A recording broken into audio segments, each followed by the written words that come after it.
The klaxons wailed through Colony Artemis Defense Command as Captain Rhea Sullivan stared at the tactical display, her dark eyes reflecting the red emergency lights. 30 years of military service hadn't prepared her for this moment. The Hegemony invasion fleet had appeared at the edge of their sensor range, massive, overwhelming, and hungry for conquest. "Status report," she commanded, keeping her voice steady despite the chaos erupting around her. Lieutenant Nasir Rahman, her tactical officer, responded without taking his eyes off his console. 15 capital ships, Captain.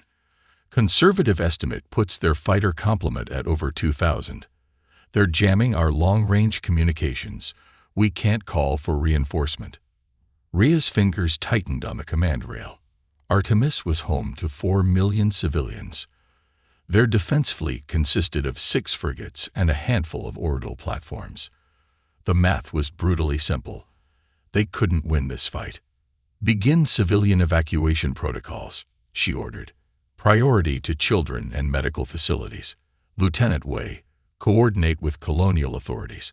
I want every FTL-capable ship loaded and ready to jump in 2 hours." As her crew rushed to comply, Rhea's attention was drawn to an anomalous reading on her personal terminal. Hidden beneath the electromagnetic interference of the Hegemony fleet was a signal, faint, ancient, and utterly unlike anything she'd ever seen before. "Commander Patel," she called to her science officer. "Are you seeing this transmission?" Arjun Patel frowned at his own displays, his weathered features illuminated by holographic readouts. "Yes, Captain. The pattern suggests it's artificial, but the encryption is. I've never seen anything like it. It's coming from Sector Delta 9. Rhea felt her breath catch. Delta 9 was forbidden space, a region of twisted space-time and quantum anomalies that had claimed countless ships over the centuries. But something about this signal felt important, felt right, in a way she couldn't explain. "Sir," Nasir interrupted her thoughts. "Hegemony fleet is accelerating. They'll be in weapons range in 90 minutes. Rhea made her decision. "Commander Patel, you have command of the evacuation. Get our people out of here. I'm taking the Hyperion to investigate that signal." "Captain," Patel protested, "the Hyperion is our fastest ship, but it's a scout vessel. If you encounter any Hegemony forces, then I'll die just as dead as I would here," Rhea finished. "But if there's even a chance that signal leads to something that could help us." She left the thought unfinished. They all knew the stakes. Dr. Jin Park, the colony's chief xenorchaeologist, stepped onto the bridge, her research kit slung over her shoulder. "I'm coming with you," she stated firmly. "That signal uses quantum encryption algorithms I've only seen in ruins from the Architect era. If it's what I think it is, you'll need my expertise." Rhea nodded, knowing there was no time to argue. As they boarded the Hyperion, she could see the first civilian ships beginning their evacuation, streaming away from the colony like a river of desperate hope. The scout ship's engines hummed to life, its experimental quantum drive ready to carry them into the unknown. "Plot a course for the signal source," she ordered her small bridge crew. "Whatever's waiting for us in Delta 9, we've got less than 90 minutes to find it." As the Hyperion accelerated away from Artemis, Rhea thought about all the stories she'd heard throughout her career. Whispered legends of a warship that appeared from nowhere to save human colonies in their darkest hours. Most dismissed them as myths, propaganda invented to boost morale. But as they headed toward the quantum storms of Delta 9, she couldn't shake the feeling that they were about to discover if those legends had a core of truth. The fate of 4 million souls now rested on that hope. The Hyperion shuddered as it penetrated deeper into Sector Delta 9. Strange energies rippled across the quantum shields, creating ghostly patterns that danced across the bridge viewports. Dr. Jin Park hadn't taken her eyes off her instruments since they entered the forbidden zone, her fingers flying across holographic displays as she analyzed the increasingly bizarre readings.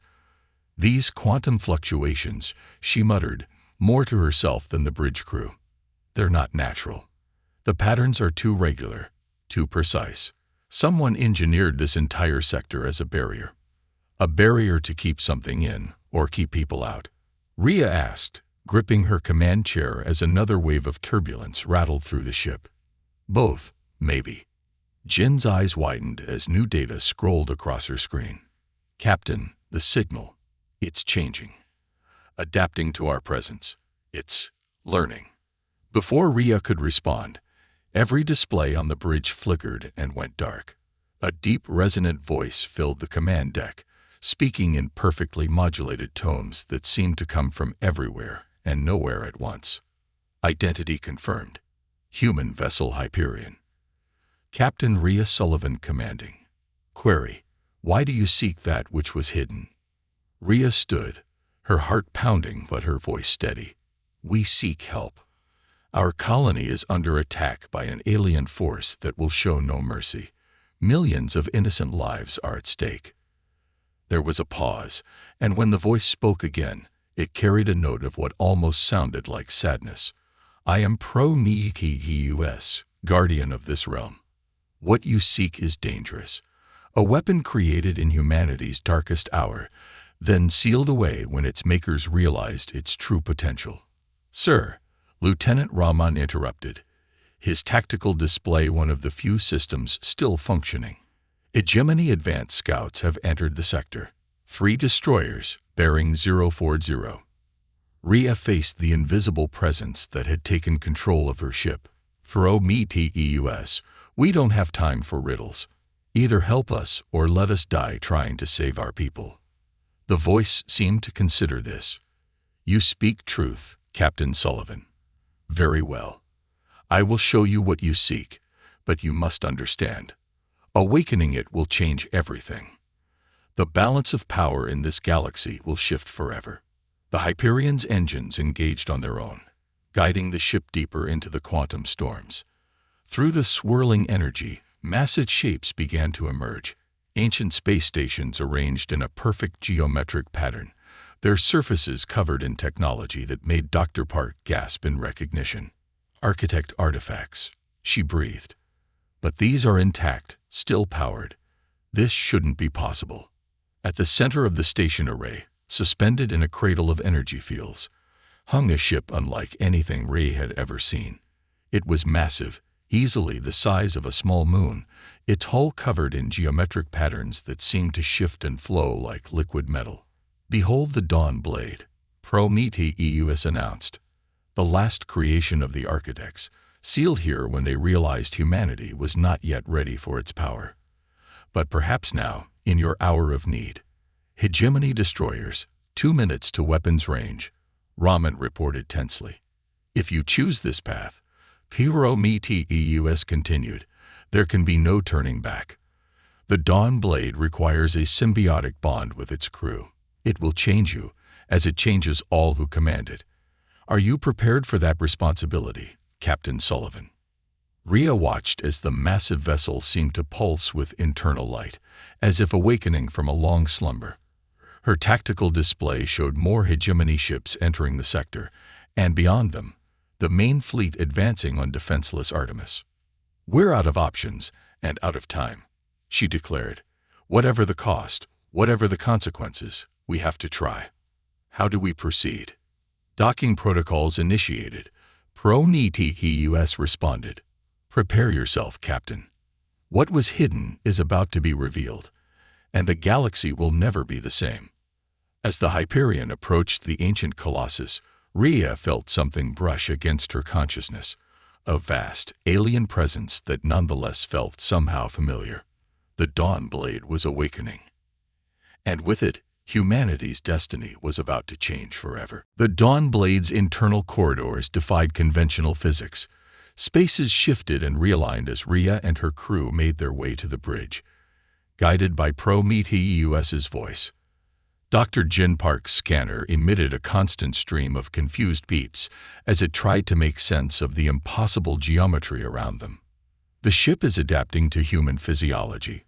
Prometheus explained as another corridor reconstructed itself before their eyes. The architects designed it to be intuitive, but there is still much you must learn quickly. A blast rocked the ancient docking bay behind them.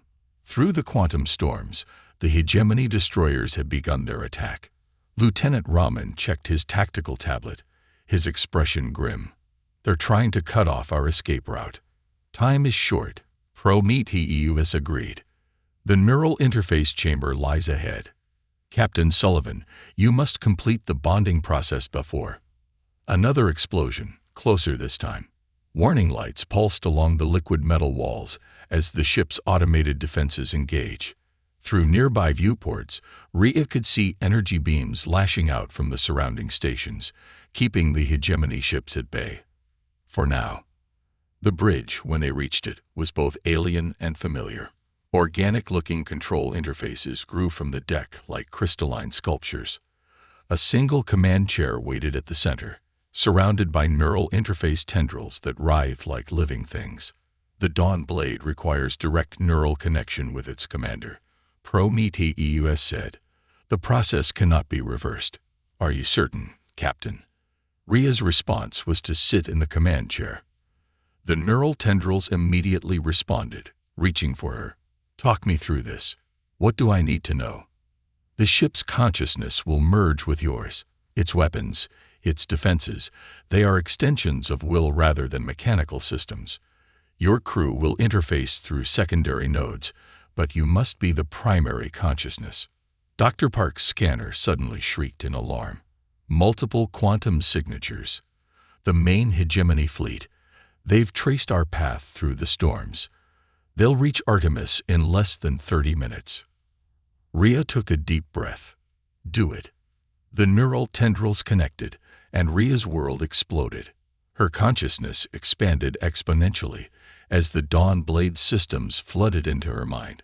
She was the ship now, could feel every weapon, every shield generator, every quantum drive coil, as if they were parts of her own body. The sensation was overwhelming, terrifying, and exhilarating all at once. Neural interface stable, Prometheus reported. Secondary crew connections initiating. Raman and Park took their positions at the auxiliary stations, their own neural links forming more limited connections. Rhea could sense them now, their presences like bright stars in her expanded awareness. The Architect's quantum weaponry is beyond anything humanity has encountered, Prometheus continued. But using it requires precision. Too much power could tear reality itself. A massive explosion cut through the quantum storms. Through the Dawn Blade sensors, Rhea watched one of the ancient defense stations collapse under concentrated hegemony fire. More enemy ships were pouring into the sector. Time to learn on the job, Rhea said, her voice overlapping with subsonic harmonics from the ship's systems. With a thought, she engaged the main drives. The Dawn Blade responded instantly, its massive form moving with impossible grace as it broke free of its ancient birth. The hegemony ships immediately oriented on them, energy weapons charging. Rhea could feel the enemy targeting systems locking on, could see the quantum patterns of their shield harmonics. Knowledge that should have taken years to master flowed through her consciousness, provided by the ship's vast artificial intelligence. Show me what you can do, she whispered to the vessel, and felt it respond with eager anticipation. Weapon systems that defied known physics powered up as the Dawn Blade moved to engage its first enemies in millennia. The real test was about to begin. Through her expanded awareness, Rhea could sense the main hegemony fleet approaching Artemis, could feel the terror of millions of colonists as evacuation ships struggled to escape. They had minutes to master this ancient weapon, to understand its capabilities, to become what the architects had intended. The fate of humanity would depend on whether they succeeded. Through the Dawn Blade's quantum sensors, Rhea watched the hegemony fleet surround Colony Artemis. Evacuation ships scattered before the advancing armada like leaves in a storm. The colony's remaining defenders fought bravely, but their weapons barely scratched the invaders' shields. Multiple targeting solutions available. Lieutenant Raman reported from his neural interface. The ship's weapons are, Captain, I've never seen anything like this. Each shot could destroy a capital ship. Be precise, Prometheus cautioned. The quantum cascade effect could damage space-time itself if. Incoming. Dr. Park's warning came just as the first wave of hegemony destroyers emerged from the quantum storms, weapons blazing. Energy beams powerful enough to crack a planet's crust lanced toward the Dawn Blade. Rhea didn't need to think about defensive measures. The ship responded to her instincts instantly, quantum shields flowering into existence. The hegemony weapons scattered harmlessly, their energy absorbed and redirected through higher dimensions. "Show them who they're dealing with," Rhea commanded. The Dawn Blade's primary weapons powered up, drawing energy from the quantum fabric of space itself. With surgical precision, she targeted the lead destroyers. Beams of coherent reality struck 3 ships simultaneously, causing them to simply cease existing, not destroyed, but erased from spacetime itself. The remaining hegemony vessels reeled in shock, their formation breaking. Through the neural link, Rhea could sense their confusion, their fear. This wasn't the easy conquest they had expected. "Captain," Park called out, "I'm detecting quantum communications between the attack fleet and their homeworld. They're requesting reinforcements. An entire battle group is preparing to jump in." Rhea smiled grimly. "Perfect. Let them come. Let them all see what happens when they threaten humanity." She guided the Dawn Blade toward Artemis, its massive form now visible to the colony's defenders. Through the command network, she broadcast on all frequencies. "This is Captain Sullivan to all human forces. Fall back and regroup. We'll handle the hegemony." The alien fleet's supreme commander finally realized the threat they faced. Their ships began combining firepower, gathering energy for a single devastating strike. Rhea could see the quantum patterns building, the spacetime distortions growing to catastrophic levels. "They're going to fire everything they have," Raman warned. "If those beams converge, I know exactly what to do," Rhea said softly. The Dawn Blade had shown her, through their neural connection, the true purpose of its design. It wasn't just a weapon. It was a key to understanding the fundamental forces of the universe itself. As the hegemony fleet unleashed their combined firepower, Rhea activated the ship's ultimate system. Space itself seemed to fold around the Dawn Blade, reality bending to its will. The devastating enemy barrage disappeared into a quantum sink, harmlessly dispersed across 1,000,000 parallel dimensions. "By the stars," Park whispered, watching her sensors. "The ship isn't just manipulating spacetime. It's rewriting the laws of physics in a localized area." Rhea stood from the command chair, neural tendrils still connected, her voice resonating with the power of the Dawn Blade itself. "This ends now. Your people will learn that humanity is not prey to be hunted. We are not a species to be conquered. We are the inheritors of the Architect's legacy, and we will be respected." With a thought, she activated the quantum cascade. Reality rippled outward from the Dawn Blade in precise, controlled waves. Every hegemony ship caught in the effect found itself suddenly trapped in a localized time loop, unable to escape or attack, but preserved rather than destroyed. "A message and a mercy," Rhea explained to her astonished crew. "They'll be released once their leadership signs a binding peace treaty." The architects understood that true victory isn't about destruction. It's about changing the rules of the game itself. As the quantum storms began to clear, the Dawn Blade hung in high orbit over Artemis, its presence a testament to humanity's new place in the galaxy. The evacuation ships began returning, their crews and passengers watching in awe as the legendary warship stood guard over their home. "The dawn of a new era," Kuro Miteus observed. "But remember, Captain Sullivan, with great power comes great responsibility. The architects chose humanity as their successors for a reason. How will you use their legacy?" Rhea watched as Colony Artemis began to rebuild, its people no longer living in fear of invasion. The Dawn Blade hummed with potential in her mind, its vast knowledge and power waiting to be fully understood. "We'll use it to protect, to explore, to understand," she answered. "And we'll make sure the galaxy knows that humanity stands ready to face any challenge, not as conquerors, but as guardians of peace and discovery." The legend of the warship that shouldn't exist had become reality. But its true story, and humanity's journey into a new age of wonders, was just beginning.